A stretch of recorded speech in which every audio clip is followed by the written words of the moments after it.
Good late morning, ladies and gentlemen. Lounging with Lisa, the video series that has me lounging while coming at you with thoughts of the day.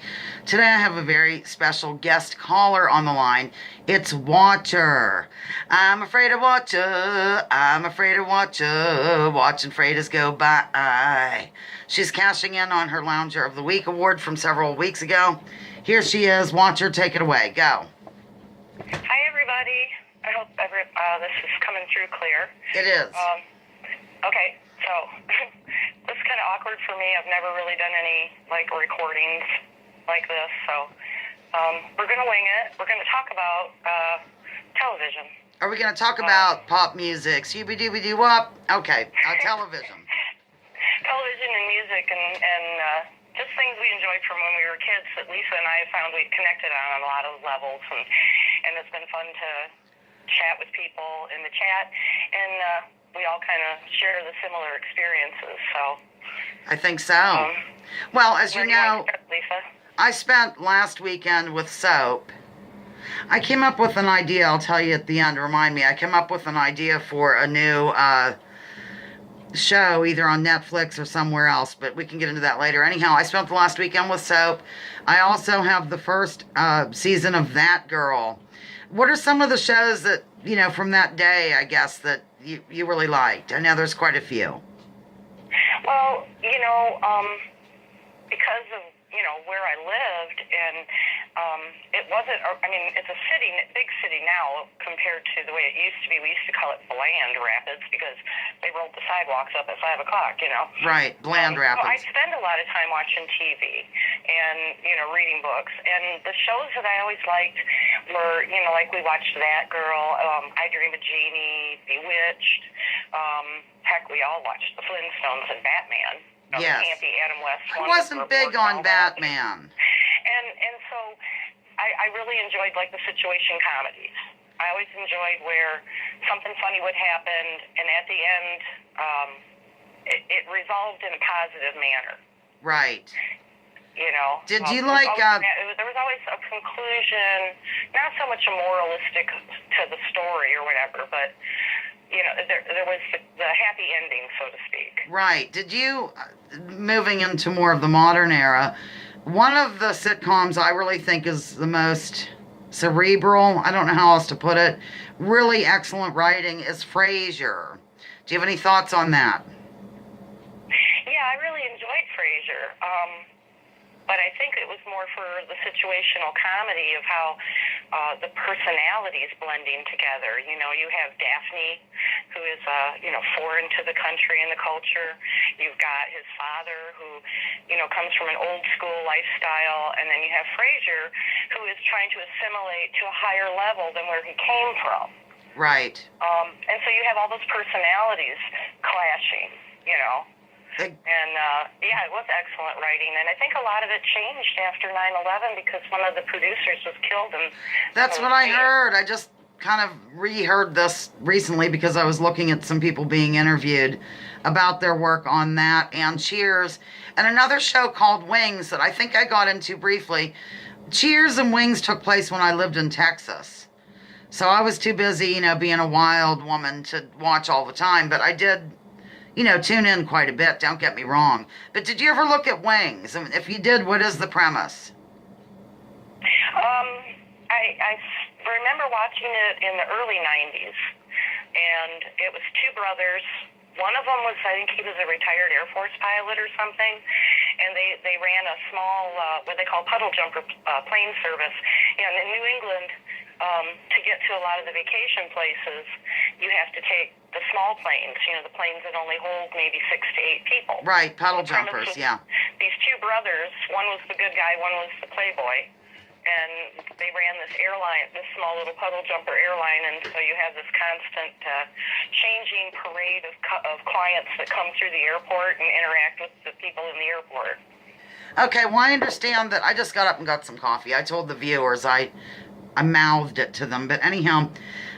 it's my understanding, of course, that was like a spinoff from Cheers, and Lilith and Frasier ended up at that airport, and Frasier on his own, I think, or whoever. So what I found out was whenever they did Frasier, decided to do Frasier, the spinoff, they really wanted to distance themselves from Boston entirely. That's why they picked Seattle as the setting. So I like to look at the behind-the-scenes stuff. Do you? Yeah, that's kind of like I want to go back a little bit to the childhood shows. Okay. The one that really impacted me later on watching in reruns was Bewitched, and it wasn't for the storyline; it was for the people that guest appeared on that show. Mm-hmm. Led me to look them up and watch the old movies from the 30s, and then I discovered the connection about how sweet she was, because I want to tell the story and frame it right. We all know that her father was Robert Montgomery. Right. He was a very famous actor in the 1930s. And when you see pictures of him in his 30s and pictures of her when she started doing the TV show, the facial similarities, it's uncanny. But she grew up as the daughter of this very famous actor. And so he had a lot of friends. And when the studio system fell apart in the 50s, a lot of these people lost everything. They didn't maintain their lifestyle. And when she started that TV show, all these actors that were out of work, some were destitute and broke, she would bring them onto the show and give them a guest appearance or a recurring role. Wow. To help them. And like, for example, Ellen Corby, who played Grandma Walton. Yes, I was going to talk about them next. Okay. She was friends with her as a child. She remembered her. She gave her one of the roles as one of her aunt witches or whatever, and that helped her rebuild her career to get that job on the Waltons. So she did a lot to help a lot of these old actors, and that's kind of how I made the connection going back into the old movies, was researching these people, checking out their films, and there was really just a huge body of talent that was displayed for us when we were children, and we didn't even realize what we were watching at the time. Right, exactly, and I think So I think she doesn't get the credit for what they for being pretty and having a show, but she doesn't get the credit for the humanitarian side of her. And the sad thing was that we all know she died so young from cancer that nowadays they could have saved her life. Right. Well, that's really interesting, because I think these days, just in terms of the storylines and things on, I don't really look at TV, but I have an idea what goes on. They're more shallow or just out for a laugh, it seems, in some of these. But we're almost approaching 8 minutes. But let's do. Wanted to ask you a couple of things about the more serious dramas back then. Do you remember something called, I think it was Apple's Way, and it had Christy McNichol? The only thing I remember Christy McNichol doing was that TV show called Family. Okay, that's right. I made a mistake. It was Family. I don't think it was Apple's Way. I think I got them. It had Meredith Baxter in it too, and I really didn't watch that show that often. I did watch that one. Yeah, totally. But I don't know why I thought Apple's Way. But I just made a mistake. Unless I don't know. I could. No, really, like the serious dramas, I always kind of tended to stay more in the fictional. I liked the detective shows. I liked Columbo? I mean, what was that, Cagney and Lacey? Yes. Enjoyed that. Yep. Because that covered a lot of serious subjects in the modern day. Right. And it wasn't just focused on them, them being female cops. I mean, that was the novelty of the show, but it really kind of covered, one was married with children, one was single, struggling with her demons, and, so that was quite groundbreaking for the time, really. Right. Okay, we're getting close to the 10-minute mark, so if you were stranded on a desert island for 6 months and could only watch one show from the past, one series, what do you think you'd pick? 2 shows. You already know the answer to that. Well, it's supposed to be Mary Tyler Moore. It is well humored in my family. My collection of VHS tapes of every Mary Tyler Moore episode, which I can no longer play because I don't have a VHS player that can play the tape. Right. But yeah, it would have to be the Mary Tyler Moore show. I mean, that's endlessly, you can revisit it and always get a laugh. It's kind of timeless. That was excellent. Absolutely. Okay, I'm going to have, can you do my closing?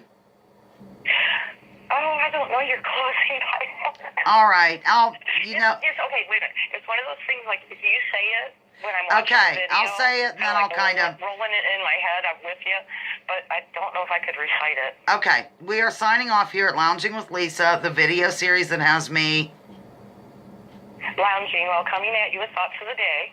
join me, join others, drop your Political identities. let's focus on I'm going blank. here. issues. Leave labels at the door, research before you judge, and remember, War is a racket. don't take my word for it. Check out General Smedley Butler and what he had to say. I'm going to shut this off, but stay on the line. Say goodbye to everyone, watcher. Bye, everybody. 10 minutes I hope this entertains you for 10 minutes. I know, it goes quickly. We're almost on 11 minutes. Okay, I'm shutting off the recording device. Bye, everyone. See you tomorrow at 12:30 for the game.